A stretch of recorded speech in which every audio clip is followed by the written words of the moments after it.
हाय. तर आज आहे आपल्या टेन्सेस सिरीजचा डे 1. चला तर आज आपण शिकणार आहोत type of tenses in English. म्हणजेच काय, इंग्लिश मध्ये आपण आज काळ शिकणार आहोत. So do you know what is tenses, how it is used, why it is used and what are the structure for it? Don't worry, I'll guide you for it. So, tenses are used in English to show the time of an action. म्हणजेच काय, इंग्लिशमध्ये क्रियापदाचा काळ क्रियेची वेळ दाखवण्यासाठी वापरला जातो. Here, every English sentence talks about present, past and future tense. म्हणजेच प्रत्येक इंग्लिश वाक्यामध्ये वर्तमान काळ, भूतकाळ आणि भविष्य काळाबद्दल सांगितलं जातं. That's why tenses are so important because it helps us to speak clearly and fluently.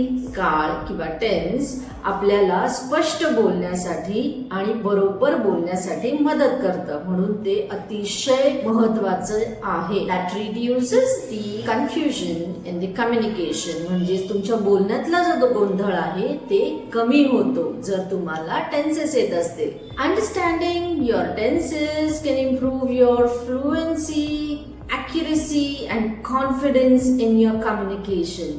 म्हणजे जर तुम्हाला टेन्सेस येत असतील तर तुमच्या बोलण्यात एक आत्मविश्वास येतो, तुम्हाला तो आत्मविश्वास जाणवतो, तुमच्या बोलण्यामध्ये एक फ्लुएन्सी येते, तुम्ही स्पष्ट आणि क्लिअर बोलता. ओके, जे तुम्हाला सेंटेन्स फॉर्मेशन मध्ये किंवा इंग्लिश बोलण्यामध्ये जे प्रॉब्लेम होतो ते तुम्ही फक्त टेन्सेस शिकून कमी करू शकता आणि तुम्ही फ्लुएंटली बोलू शकता. म्हणून ही टेन्सेसची सिरीज खूप इम्पॉर्टंट आहे. ओके, चलो we'll move towards the next point. So now we'll see how many types of tenses we have and what are the main types of tenses. So basically there are three main types of tenses. First is present tense म्हणजेच वर्तमान काळ, second is past tense म्हणजेच भूतकाळ and third is future tense म्हणजेच भविष्य काळ. आता तुम्हाला हे तीन मेन टाइप तर माहितीच असतील. ओके, बट ह्या व्यतिरिक्त आपल्याला अजून काही टाइप्स शिकायचे. Tenses totally have 12 types. 3 are main types and rest are subtypes of the tenses. Let's move toward the subtype of the tenses. First is present tense. In present tense we have 4 subtypes of tenses. First is simple present tense. Now simple present tense is used to speak about the habits or the facts. Next is present continuous tense. It is used for the work that is currently happening. म्हणजे जी गोष्ट किंवा जे काम आता सध्या घडत आहे, जे सध्या चालू आहे त्याविषयी बोलण्यासाठी आपण present continuous tense use करतो. Next is present perfect tense. Now present perfect tense is used to speak about the work that has been completed properly or relevant to now. म्हणजेच काय, जे काम पूर्ण झालेलं आहे किंवा ज्या कामाचा संबंध सध्याच्या घटनेशी आहे त्याच्यासाठी आपण प्रेझेंट परफेक्ट टेन्स यूज करतो. Next will be present perfect continuous tense. Now this is used to speak about the work or the thing that has been started in past or continuous now. म्हणजेच जे काम भूतकाळात सुरू झालेलं आहे किंवा ते अजून सुरू आहे त्या कामाबद्दल जेव्हा आपल्याला बोलायचं असतं किंवा त्या गोष्टींबद्दल आपल्याला डिस्कस करायचं असतं, त्याचे सेंटेन्सेस बनवायचे असतात, तेव्हा आपण यूज करतो present perfect continuous tense. Moving towards past tense. Again in past tense we have 4 subtype. First is simple past tense. It is used for the action that has been finished in the past. भूतकाळात जे कार्य पूर्ण झालेले आहे त्यासाठी आपण वापरतो simple past tense. Next is past continuous tense.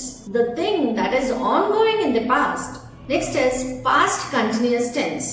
Now it is used for the ongoing work in the past. म्हणजेच भूतकाळात चालू असलेले कार्य बद्दल जेव्हा आपल्याला बोलायचं असतं किंवा त्याच्याबद्दल जेव्हा आपल्याला सेंटेन्स फॉर्मेशन करायचं असतं त्यावेळेस आपण जे यूज करतो that is past continuous tense. Now we will see past perfect tense. Now when we are speaking about the action that is completed before the another past action, that is when we use past perfect tense. म्हणजेच काय, एखादी क्रिया दुसऱ्या भूतकाळातील क्रियेच्या पूर्वी पूर्ण झालेली असते त्याबद्दल जेव्हा आपल्याला सेंटेन्स फॉर्मेशन करायचं असतं तेव्हा आपण यूज करतो.